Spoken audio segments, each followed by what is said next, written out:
over the last 22 years, the performance of girls in maths has dropped by about 30%. Only 1 in 4 places in STEM courses are occupied by girls. It's like girls are turned off maths. Why is that? I often think the main driver why girls are poor at maths is... A lot of people would say, I don't see the point in doing maths because when am I ever going to use this? What maths gives you is a way of thinking. Sometimes maths feels like it's the end of the world for people. As a parent, the first step to do to help them is to help them break down maths. Can everyone do maths? Or are there people who have brains that just can't get it? I think if you dyscalculia, it's a tricky thing. What's dyscalculia? The thought, though, that people in Asia are just better. Is it a thing that their brains just work better at maths, or is it just they're taught better?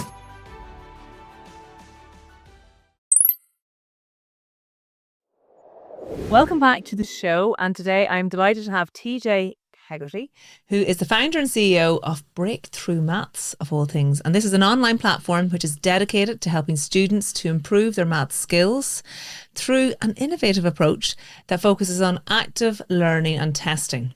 Launched in 2020 during the COVID pandemic, the company has rapidly grown, teaching thousands of students across Ireland. TJ's educational philosophy emphasises making maths accessible, engaging and less intimidating, aiming to alleviate the anxiety that many students feel towards the subject. TJ's background includes a first-class honours degree in Ag Science from University College Dublin, but his passion for education has led him to pivot from his career in the corporate world to focus on teaching. His platform, Breakthrough Maths, uses small class sizes, frequent testing and personalised progress tracking to ensure that students not only understand the material but also see measurable improvement in their confidence and in their grades, which is really important that they understand what they're doing and not just learning by rote, isn't that right? Mm-hmm. Hegarty has ambitious goals for scaling Breakthrough Maths, and he has already expanded the platform to thousands of weekly users with plans for further growth.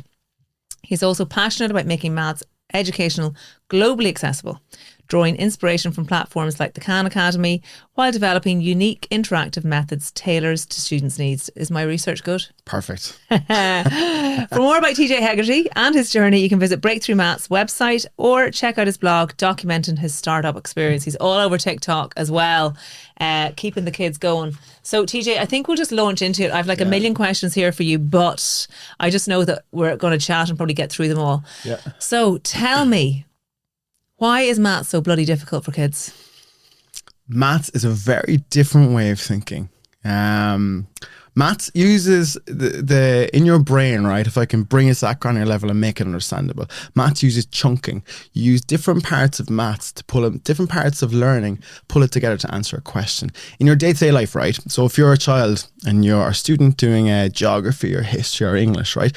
It's very logical. And you do a quick question on waterfalls and you write your 15 minutes and there's your question on waterfalls. However, maths is very, very different. You could do up to 20 or 30 questions in a given maths class. That's 20 or 30 times you'll fail or having the chance of failing, right? And it requires problem solving, and it's a much, much different way of writing, of answering questions than just rote answering stuff like waterfalls or history or English, whatever.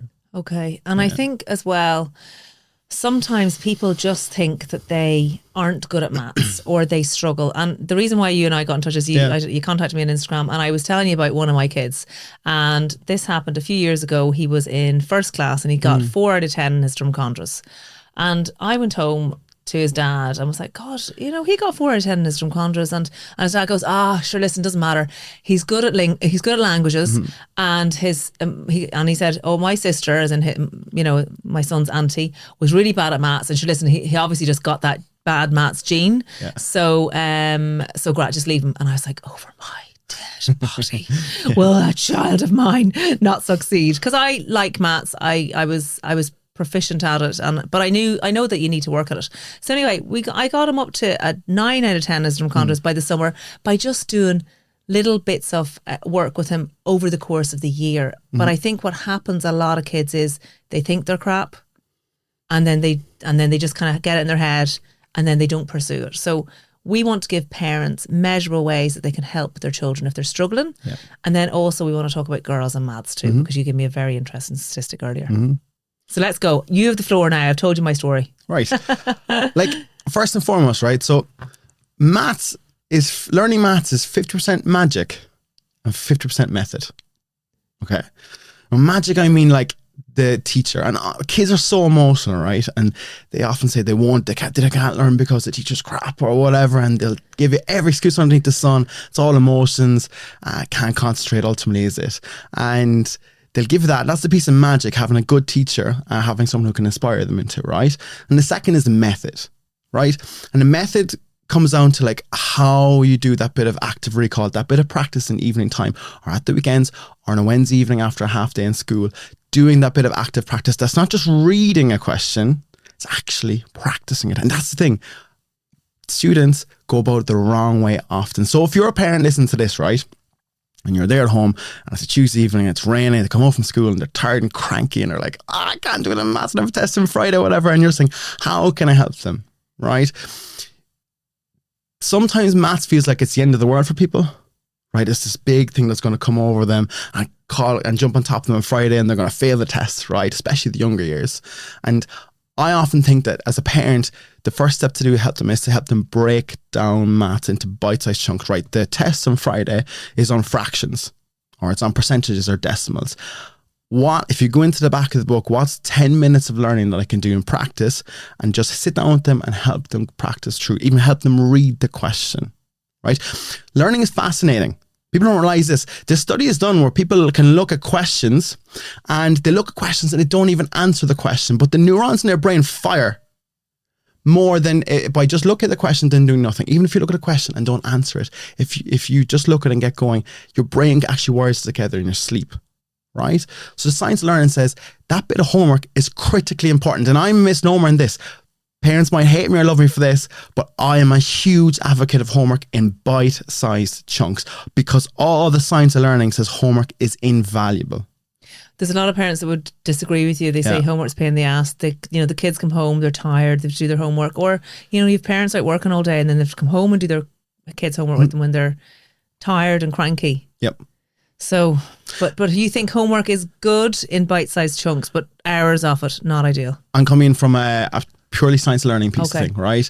And in bite-sized chunks, it's like even 10 to 15 minutes of learning. It's for your brain to wire through. You know yourself if you come home for a long day work or you're struggling with a problem. If you go that back and do it that evening, your brain wires together while you sleep. Your brain does most of its learning and knitting together while it sleeps. And that bit of active recall is infinitely better than just coming off, doing your homework in school and leaving it and coming to school the next day. And I'll tell you the truth of this, right? Most students in school, they don't have the concentration to remember everything that's said in school anyway. Half the time you're drifting off. I know myself, if I'm in work, half the time I'm drifting off anyway, right? So you're not garnering everything you do in school anyway. And just that 10 or 15 minutes at home, all the science shows it makes an invaluable difference. Okay. So are we teaching maths incorrectly then in schools?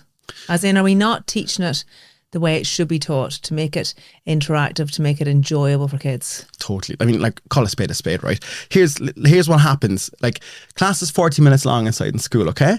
You come in, the teacher goes and corrects the 10 or 15 minutes of homework, okay? So up on the blackboard or whiteboard, they're doing the homework for 10 or 15 minutes. If you didn't get the homework the night before, you're sitting at the back of the class while the teacher is ferociously going through trying to write down the homework solutions and then tear into the next topic. They've got a list of topics to get through by the end of the year because they got to make sure that everything is covered. That's their job. But for poor Johnny or Sarah in the back of the class who didn't get it, they've missed it and they can't. The teacher doesn't have time to go back over with that particular student, right? Don't forget, maths is cumulative. If you miss a piece of maths, that has knock-on effects for the rest of your academic life. COVID is a prime example. They missed months of school there, right? So that is still not having a knock-on effect for this year's junior cycle and leaving cert students. Because if you miss a piece of maths, like say algebra, for example, if you don't get your linear equations, if you can't solve equations, there's no point you trying to do trigonometry, right? If you don't have the basics. This is actually something that's very interesting because even between, I think, 4th class and 5th class, there's a huge jump in what kids are expected to know and understand. And what I found with the 3 of my kids, actually, because they're now all past that, if they don't understand the formula or how to work something out towards the end of 4th class, they find 5th class a big struggle. And that's when they can kind of go, oh, fuck this, I'm just not bothered, because that's the fractions, isn't it? And the decimals is all that. So yeah, so we need to kind of pare that back because there's an awful lot of kids attending grind schools as well, and they're expensive, and only a certain amount of people can afford that. And then you've the kids that can afford to go to grind school performing better than the kids that are just as intelligent as them whose parents can't afford the grind school. And then you've this vicious cycle of children not able to do maths even though they're well capable of it, but they think that they're not. That's so. I'll give you some tangible examples that I've seen myself. So even my own mock exams, I got 410 points, and my Leaving Cert I got 625. Right? It's what I talked about. Maths being cumulative. It's a bit like learning as well. It compounds. You know yourself. You've helped your child go from 9 to 10 in Drumcondras by just giving that bit of extra time, the evening time, just to help them. I've taught kids with selective mutism. I've taught kids with dyslexia, Asperger's, ASD, you name it, over compounding over months. When I started to teach them initially, I often said there's not a hope this child is going to go anywhere for me. And I amazed consistently with after 2, 3, 4 months, just helping a couple of times a week with their maths to transform it like that. And I've seen parents just help for 5 or 10 minutes. They don't even have the maths ability themselves, but they sit down, they structure them, they sit with the child because the child can't concentrate.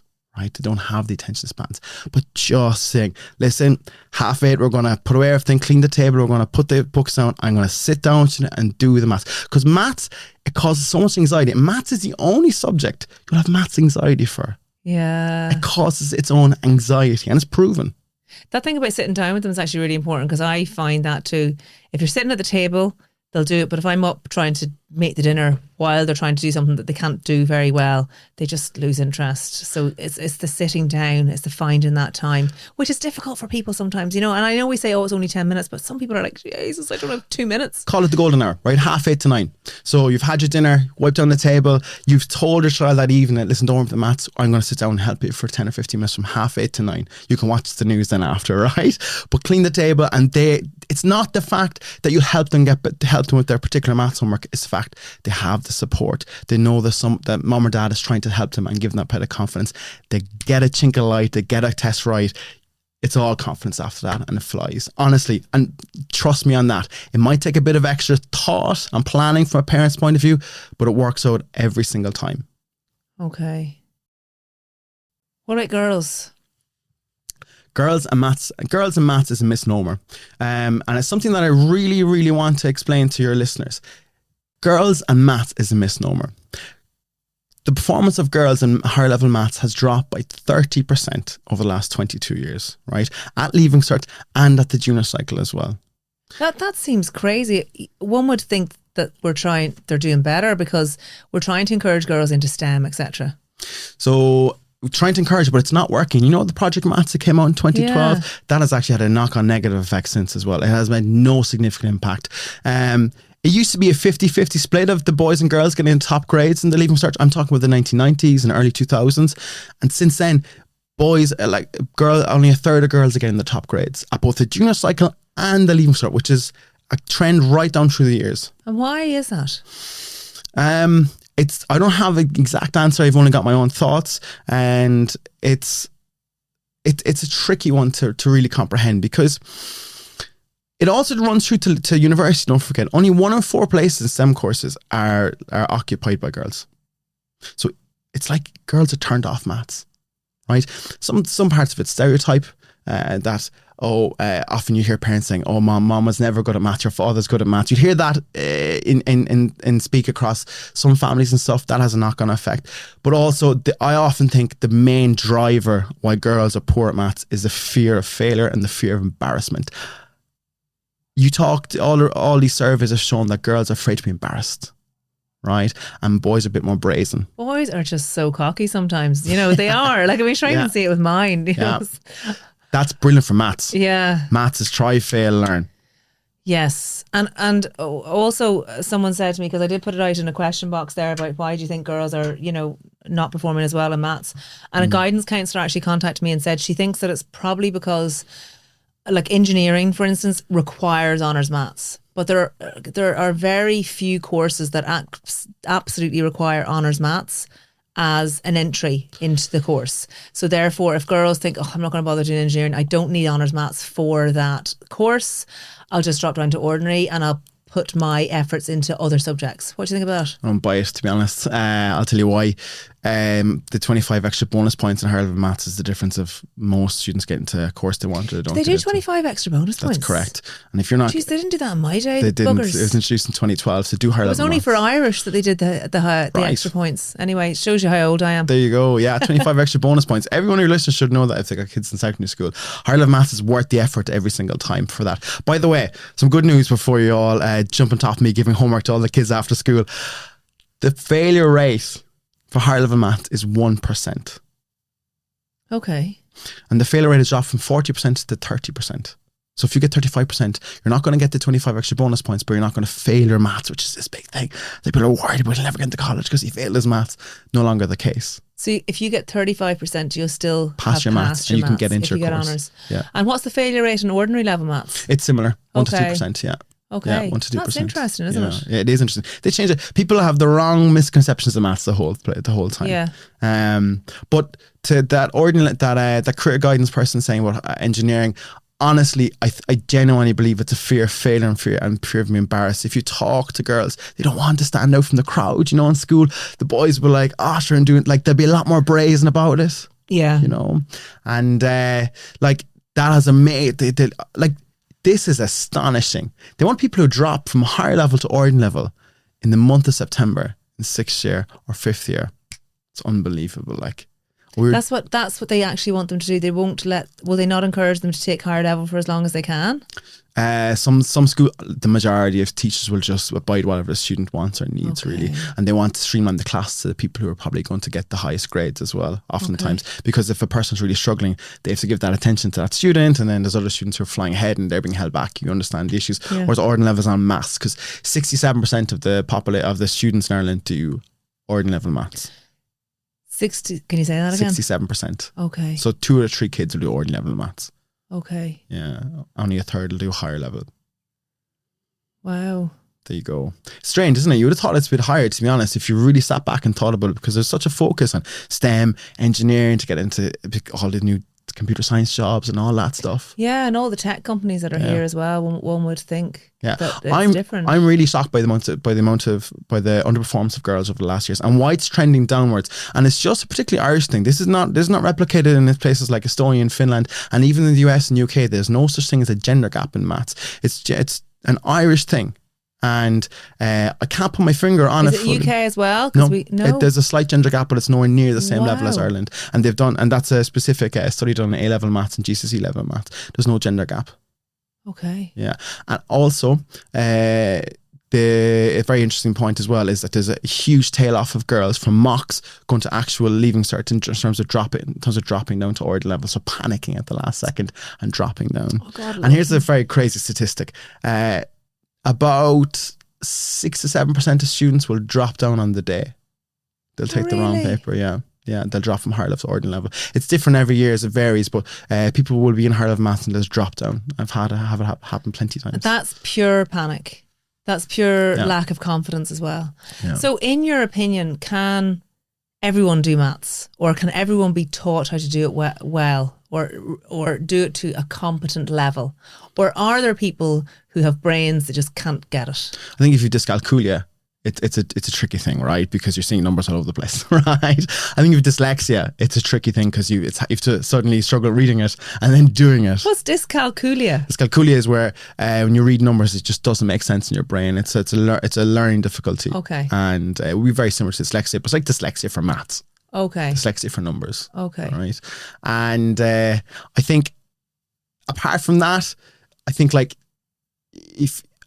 anyone listening here, I think everyone who's in secondary school in Ireland and who is borderline higher level maths, that means you can do it.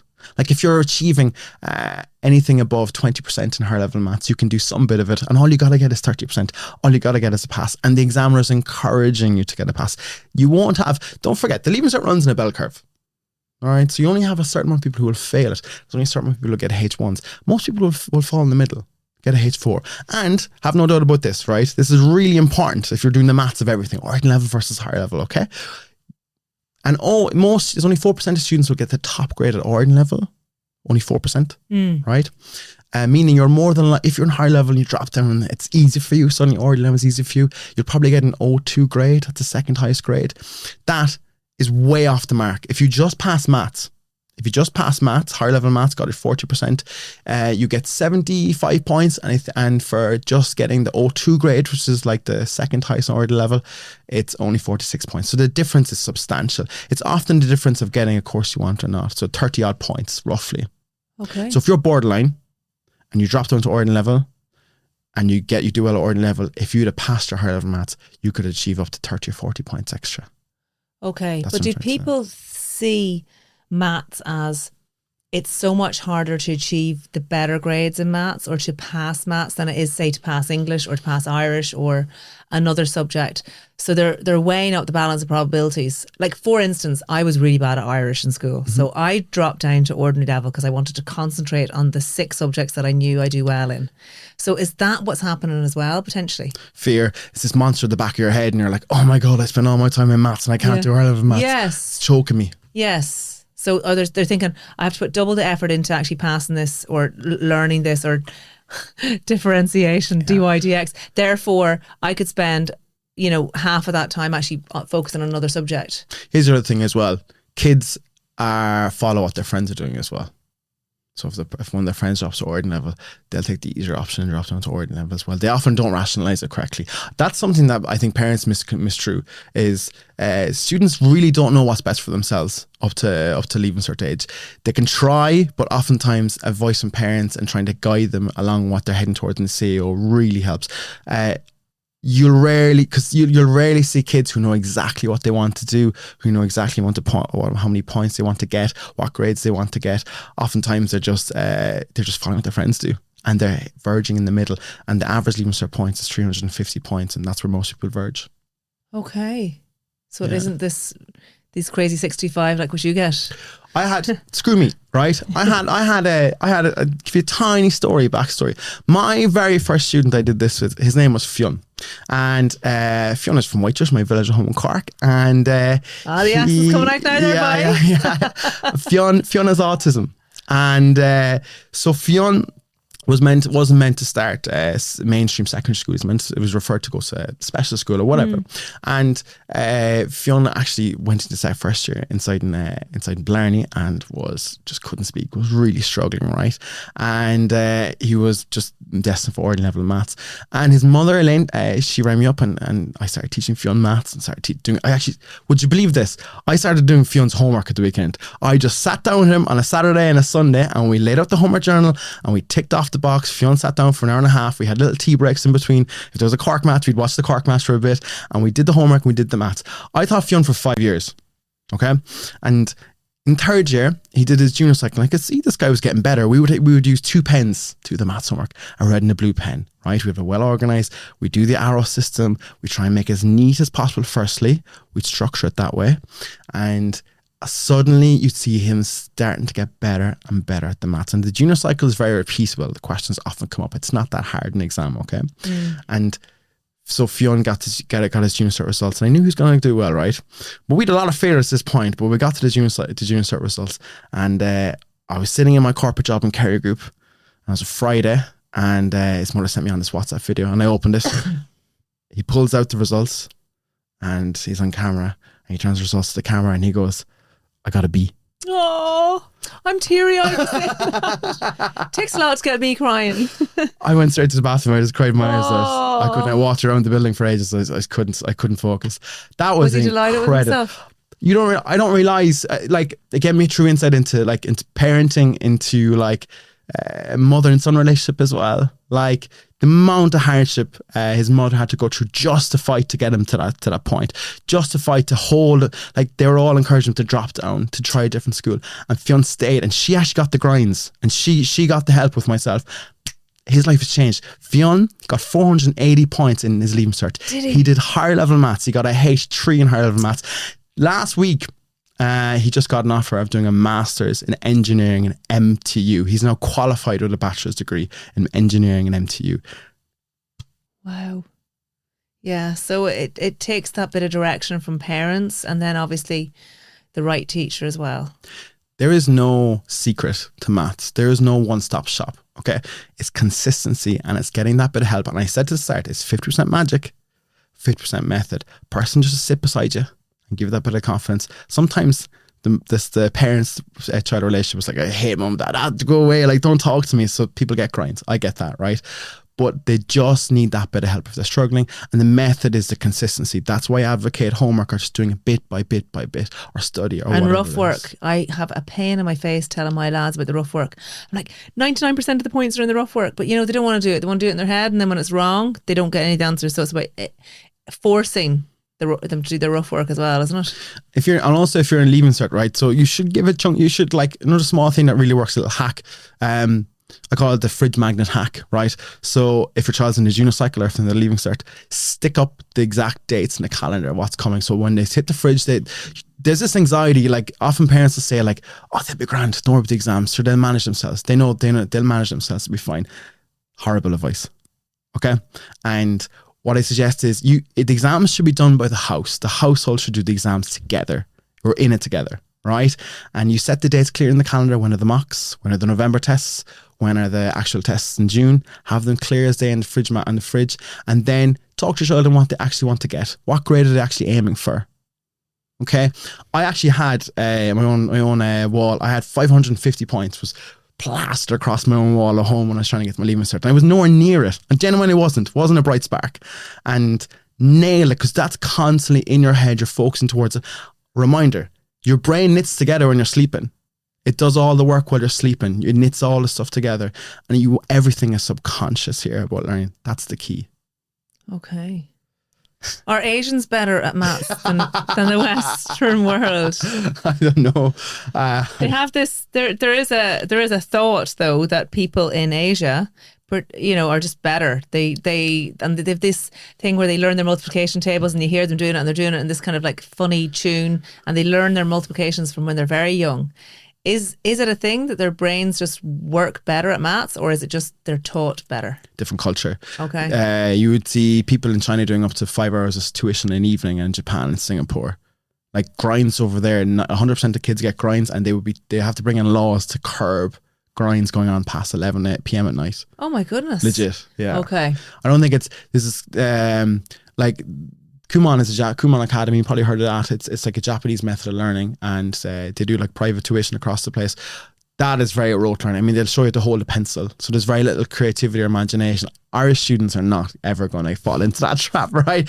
Like, you don't, and it's too rigid, right? Yeah. But why they're good is because they put in so much time from a very young age. Okay.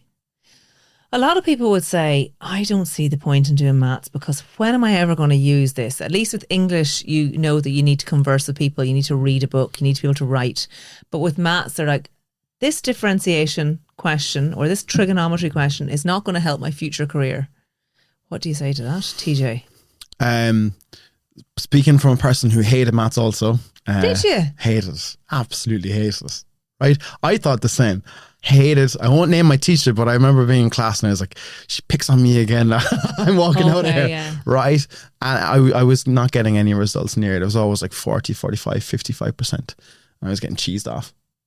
And I did it for the points, right? But my love for maths came after I started teaching it. It's a common story. When you start teaching it, you appreciate it. But like, even working in the working world after, right? What maths gives you is a way of thinking.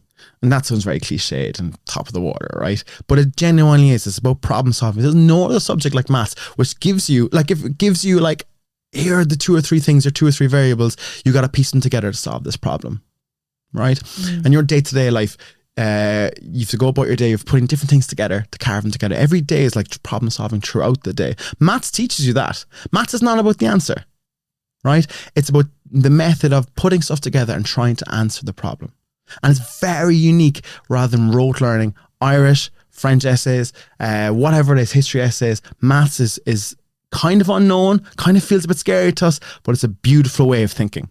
And you definitely can't rote learn maths. Because I remember myself, you can rote learn quotes from Shakespeare and potentially even rote learn an essay. However, with maths, even though you may understand the formula, you need to know how to apply it in different situations. So it is a way of thinking outside the box as well. Totally. Isn't it? And you do need it. So firstly, you're going to be hampered by not getting 25 extra bonus points, right? So you're mad into this 25 years. It makes a massive difference. Are you selling difference. this on behalf of the Department of Education? No, I'm fully fine. You can manage yourself.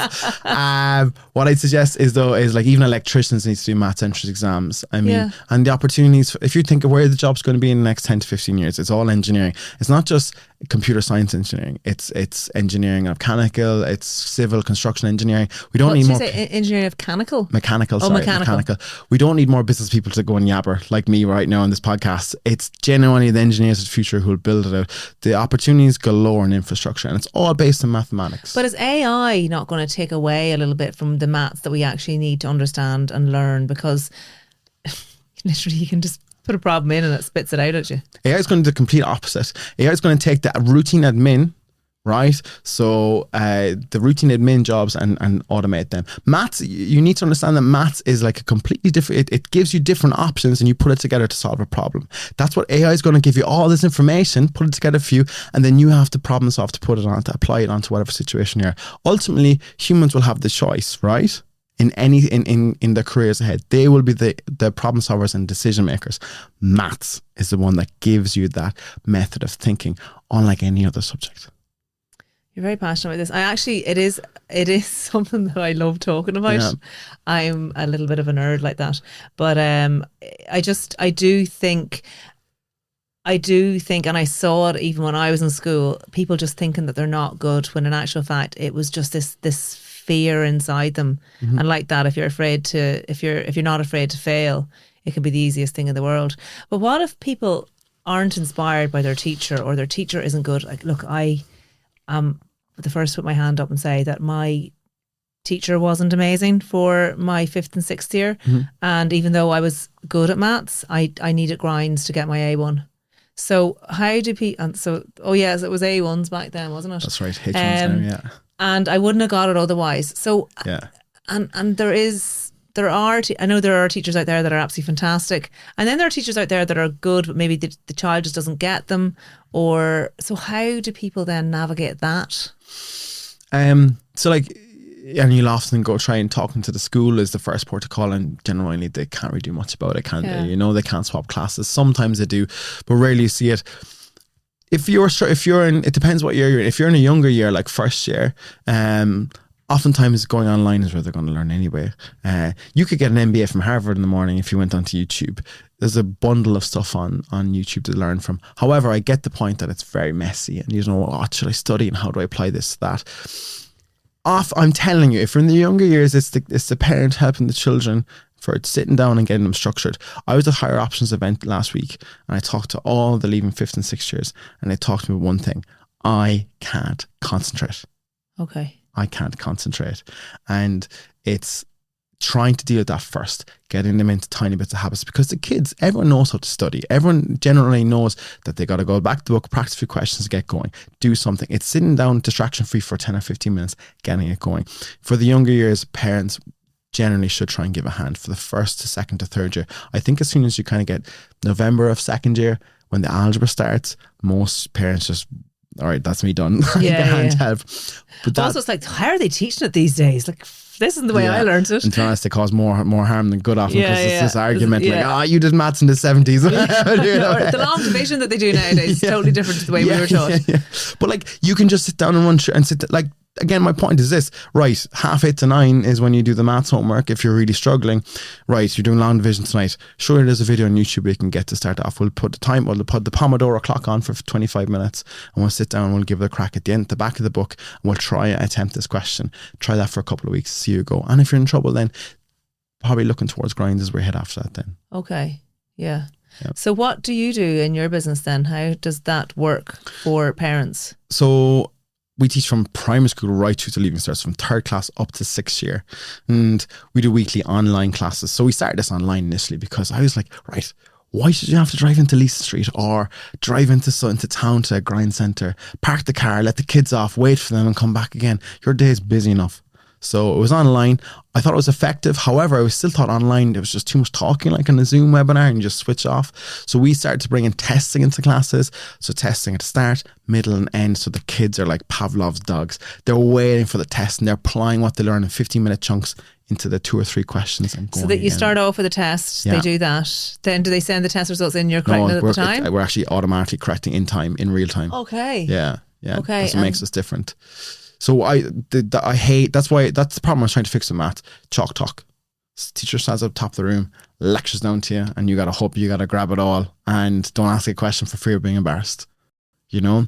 Whereas our thing was, well, we test the kids and we can stream the kids based on their ability, and then we offer multiple classes every single week to the kids. So the kids can join up to 4 classes a week, and we do 2 different topics a week. So we do one more basic and then one more advanced. So it tailors to all ages and abilities. And do you have lots of teachers? No. We only have 3 or 4 of the best teachers. I used to have 28 teachers, and then I found that the quality was different across different teachers. Okay. So they were getting really poor. So now we just have employed 3 or 4 of the best teachers, and with the way we structure the testing system makes the classes way more effective. And this year is the best year than ever. We've never had such good feedback. And how many students do you have currently? 894. And is that ranging from 3rd class all the way up? And how do 3rd class then do it? They log on. Like, how do you ensure that their attention span is kept? Are the classes half an hour long, or how long are they? It's different for 3rd class. Okay. I mean, most parents coming for, and people are saying, "Oh my God, 3rd class! What are they getting grinds for?" It's not that. Like those parents are just generally with the confidence, and most of the time those students might have an extra learning difficulty, or they might have had a bad year, or skipped a few, or been out sick. Yeah, they'll do a couple of months and get back on track. Okay. 3rd class is with smiling, practicing, doing a few cahoots, and bringing back fun to maths. 5th and 6th class, you're starting to get a bit nervous because they've got the entrance exams. First year coming up, they've got to do Chondras, and we try to make that a bit more test focused. Primary school is a lot of fun and dancing. The kids are great crack in primary school. First year, zip. No one wants to talk to you, so then we have to really encourage them to get going, right? Everyone becomes an awkward teenager as soon as they land into secondary school. Yeah, I know. It's gas, isn't it? Yeah. So then do they just go on all night then? Or are you just doing them? From 5:30 to 8:30. So we do 3 hours every evening, Monday to Thursday. Okay. Yeah. So if you're in, like, say you're in 3rd year, there's class at 6:30 Monday, 6:30 Tuesday, 6:30 Wednesday, 6:30 Thursday, and you can join any class. If it's all online, just click in and off you go. And how much do the classes work out as? It's €9 a class. Okay. Yeah. That seems. And you get to try a month for free. So you get to try a class for free and check it out what it's like. But look, the point is this: I was trying to fix the problem with chalk talk, lecturing down at you, and I wanted to make it more test focused, shorter, sharper, quicker, and do it online and be that little support there. You can just open up a laptop, a long day. There's Tom looking at you, teaches you maths, and you're like, geez, your man is sound, and you're learning maths at the same time. And then we text the mother the results or the dad the results after class. People love that. Okay, and do you have 50-50 girls and boys joining? 70-30 girls. 70 girls. Okay, so the girls are joining and they're feeling it, and then they're getting the confidence that they need. That's why I'm talking to you here. And that's wonderful, isn't it? It's amazing, yeah, it's super. Because, when you told me that statistic, I did make me a bit sad, because like that, I do think women, girls, they have that ability, but it, as you said, it's that confidence where they're afraid of failure. Yeah. Because they're, our brains basically are the same, except for when it comes to those kind of things and applying that. Yeah. Maths is try, fail, learn, and the brazenness of boys just shines through. Listen, I know it myself. Yeah, so do you think that schools and the curriculum do enough to prepare students for advanced mathematical demands in college courses, particularly the STEM fields?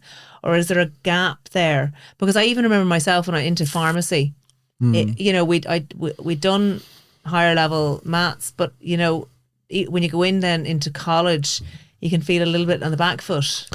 There's no joined up thinking across any levels, being frank. Primary school system, the primary school system in Ireland is amazing. It's one of the best in the world. Secondary school system is pretty mediocre, but it's not terrible. And then in colleges, they're all gone bankrupt apparently. So I know. Yeah, there's talk now about them reintroducing fees and stuff like that. Yeah. The primary school is great, and basically, for the most part. And I know that there's a lot of parents out there that would, if they have children with learning disabilities, or they have issues, that they would disagree with the fact.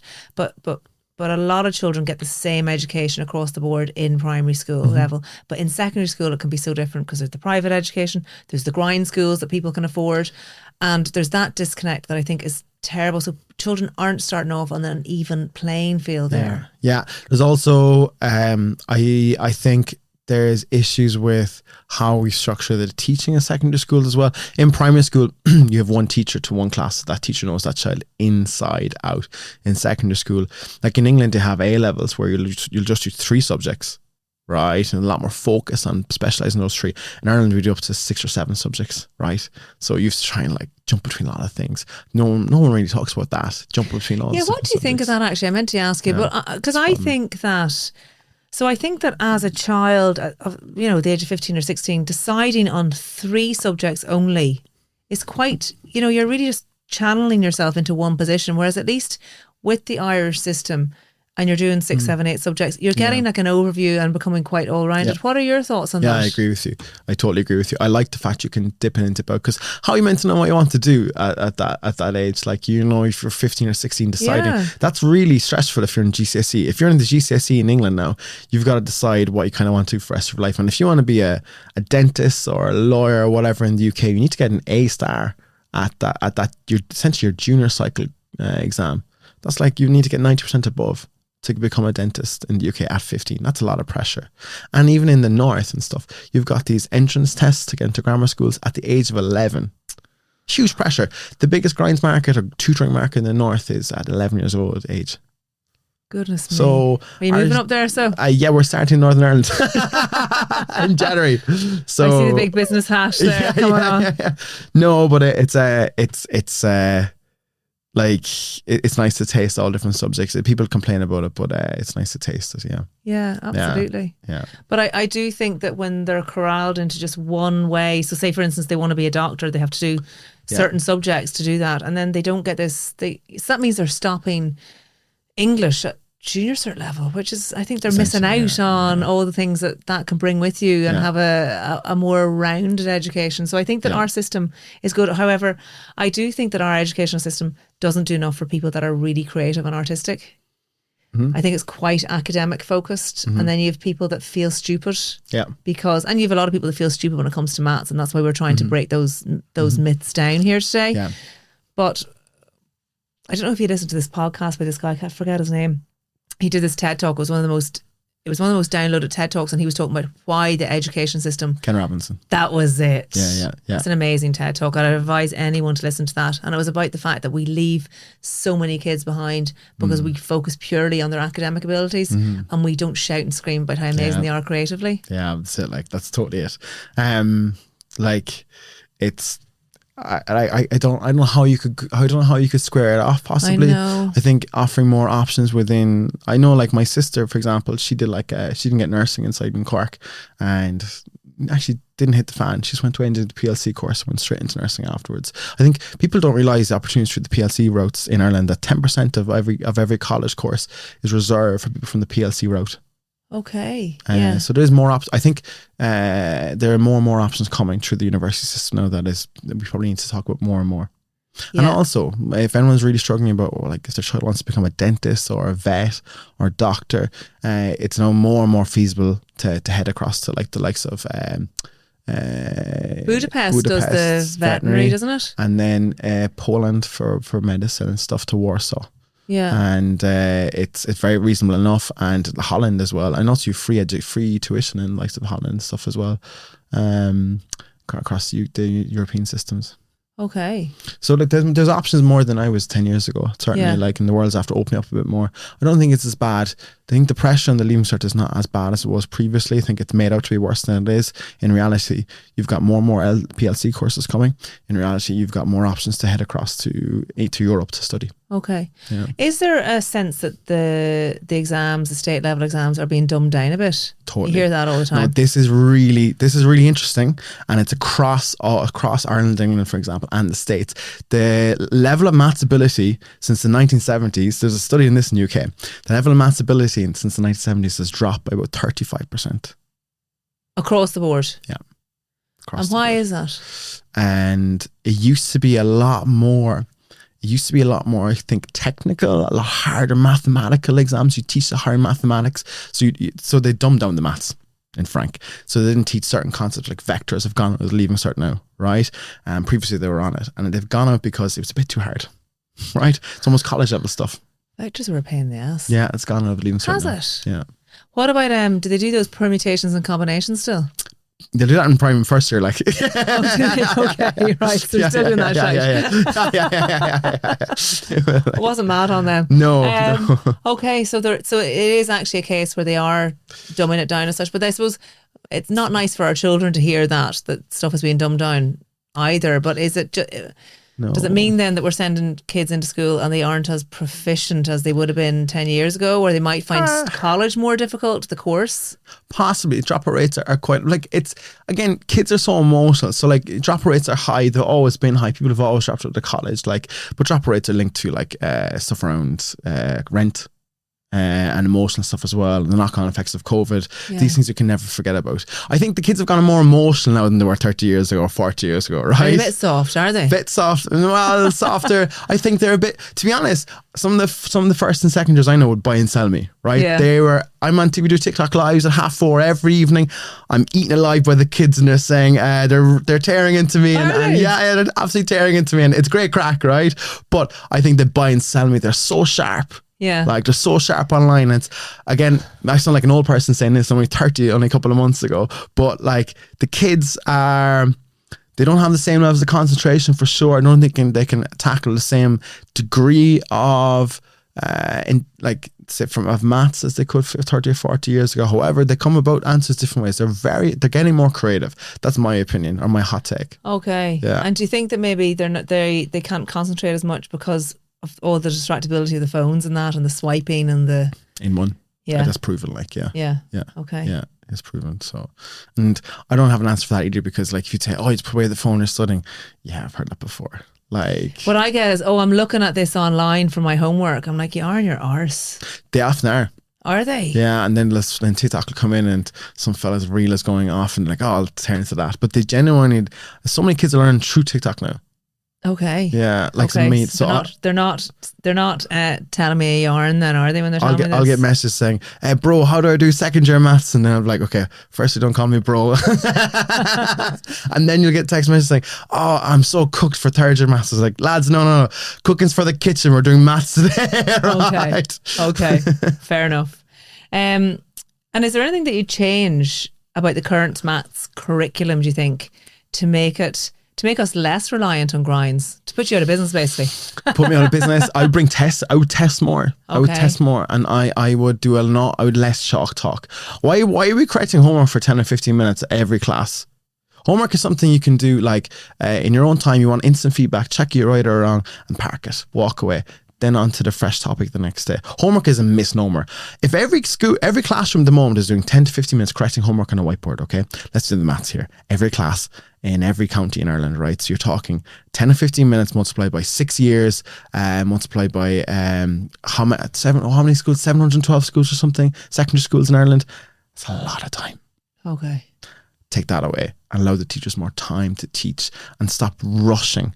I hate when teachers rush to get the whole curriculum done. I'm like, whoa. Some of these children don't even have algebra, the basics covered. Yeah. What's the point in you going off teaching trigonometry, permutations and combinations if they don't have algebra? Is it possible to leave out a topic so that they can just focus, the kids can just, or does every topic have to be covered because there's a question in every topic on the paper? Or could they just technically leave out something? It's the teacher's job to get the course done, like the curriculum done, for the fairness of everybody. But they don't have the time to pick out the 2 or 3 kids really struggling, you know? Yeah. So that's unfair. Yeah. It's unfair. Yeah.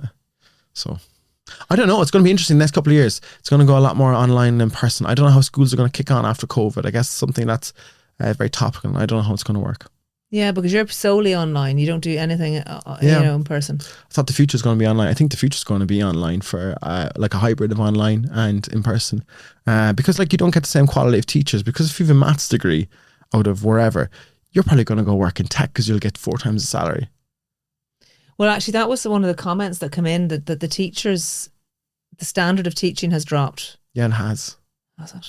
Yeah, for maths, for the technical subjects anyway, yeah. Because why would you? You'd be a bit cheesed off, like all the news about teaching is negative and the salaries are because Ireland has changed dramatically. 20 years ago, it was like you weren't far off the mark of getting a teacher salary and a job in business. Now the tech jobs have just to live in Dublin, how could you live off like 40 grand a year or whatever, you know, and commute in, commute out? It's very difficult. Like, whereas if you look at a job on Google and you're on X and you can work 2 days, 3 days at home, it's a lot more appetizing. And go into Google for their gym and their free canteen, etc. You don't have to worry about giving out about some teachers union in the back of some conference in a wet November, right? Fair enough. Well, look, I hope that we have given people some tools, and I think that the resounding message here is everyone can do it, or everyone can do it better than they think that they can. And for primary school, it involves parents really sitting down with them, or guardians or minders sitting down and doing it with them. And then for secondary school, if they need that little bit of extra help, certainly parents can if they have the time and they're willing. But there are online options for kids, and just to check them out, really, isn't that it? And what's your TikTok handle so people can actually get a flavour of it? Breakthrough Maths. You'll see my ugly head popping up then 4:30 every Monday to Wednesday. And last thing, like education and homework and school, make it into a household event that the whole house is behind you and supporting you. That's my parting advice. Don't just leave it up to the child. Help them, put the magnet in the fridge, the key dates, what's coming up. Try and help them with the homework. Go to parent-teacher meetings. All the small things make a big difference. Okay. And what advice did you give young people today? What advice today? Firstly, stop calling people bro, I think. No, my advice to people today. I actually asked my girlfriend what would I say to this question, and she said, do you know what the best thing to do? Don't get too caught up in it. Like, the world's not going to end tomorrow. There's so many more options out there. Relax. And what's the meaning of life? Progress. I always thought meaning life was progress. Having something to look forward to. In any way, any genre of life I look at, it's all about making progress. And I saw that when I was teaching Fionn. It was just about progress and seeing somebody progress and heading towards the target. And people get behind you. That family got behind Fionn. I got behind Fionn. You're seeing something go somewhere. That for me is the meaning of life. Oh, TJ, it's been an absolute pleasure chatting to you. Thanks so much. Go on the maths, everyone. Go on the maths.